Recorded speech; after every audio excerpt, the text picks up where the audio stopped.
जय श्री हरि। पूज्य गुरुदेव के चरणों में प्रणाम।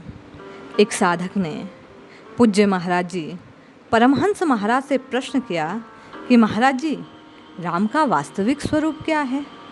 महाराज जी मुस्कुराए और बोले, देखिए, सती जी की भी यही जिज्ञासा थी। उनका एक जन्म तो संशय में ही चला गया कि नरतर धारण करने वाले भगवान राम कैसे हो सकते हैं।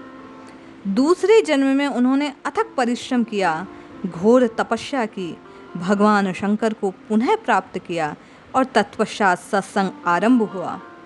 पिछले जन्म में प्रश्न जहाँ छूटा था, सत्संग वहीं से प्रारंभ हुआ। शैलजा ने प्रश्न रखा, राम भूप सुत कैसे हुए? राम का स्वरूप क्या है? नर भगवान कैसे हो सकता है? शंकर जी ने पहले तो बहुत डांटा, फिर बोले, कहीं सुनई अस अधम नर, ग्रसन से जे मोह पिशाच, पाखंडी हर पद विमुख, जानहि झूठन साँच। ऐसा अधम नर कहते हैं जो मोह रूपी पिशाच से ग्रसे हैं, जिनके हृदय में विष रूपी काई लगी है, वे ही ऐसा कहते हैं। गिरजा, तूने वेद सम्मत वाणी नहीं कही, यद्यपि तुम्हारा भाव अच्छा है। तत्पश्चात उन्होंने उत्तर देना प्रारंभ किया कि राम का स्वरूप क्या है। विषय करण सुरजीव समेता, सकल एकते एक सचेता, सब कर परम प्रकाशक जोई, राम अनादि अवधपति सोही। कौन है राम?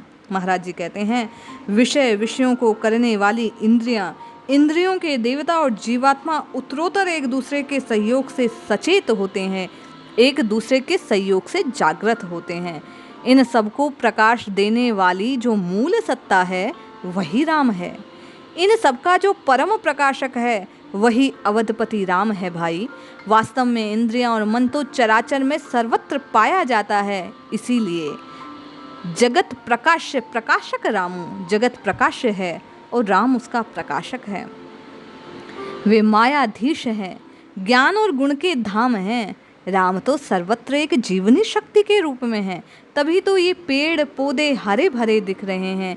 ये उनका प्रकाश है। राम की सत्ता का आभास इसी बात से हो रहा है, हम और आप जीवंत हैं। ये पेड़ हरे हैं और सर्वत्र आनंद है। गिरजा का भ्रम हुआ दूर। फिर पूछा, राम भगवान कैसे हो सकते हैं? शंकर जी कहते हैं, जा सुकृपा अस भ्रम मिट जाई, गिरजा सोहि कृपाल रघुराई। ऐसा भ्रम जिसकी कृपा से मिट जाता है, वह कृपालु रघुराई है। वह भ्रम जब कभी किसी का मिटा है तो अनुभव से ही मिटा है। जब कभी किसी ऋषि महर्षि ने उस भ्रम का निवारण पाया तो अनुभव द्वारा पाया। वह अकथनीय है, अवर्णनीय है, शब्दों में उसे बांधा नहीं जा सकता। महर्षि मार्कंडेय ने अनुभव में महाप्रलय की लीला देखी और अंत में प्रलय के बाद उस शाश्वत सत्ता को जीवित पाया। उसके स्पर्श के साथ ही महर्षि का भ्रम दूर हुआ। काक भुसंडी ने हजारों लाखों वर्ष तक भगवान के उदर में पर्यटन किया। वहाँ राम का अवतार भी देखा, अपने आश्रम को देखा, विविध रूप में भरतादिक भ्राताओं को देखा। भिन्न भिन्न में दीख सबू अति विचित्र हरिजान, अनगिनत भुवन फिरऊं प्रभु, राम न देखऊं आन। अनगिनत भुवनों में भटका, सभी शक्तियों को भिन्न भिन्न रूप में, किंतु राम को दूसरी प्रकार का नहीं देखा। भरत दूसरे प्रकार के थे, लक्ष्मण दूसरे प्रकार के थे, माता कौशल्या दूसरे प्रकार के थे, लेकिन राम ठीक वही थे जैसा उन्होंने बाहर देखा था। वह सदैव एक रस रहने वाली सत्ता, वही राम है।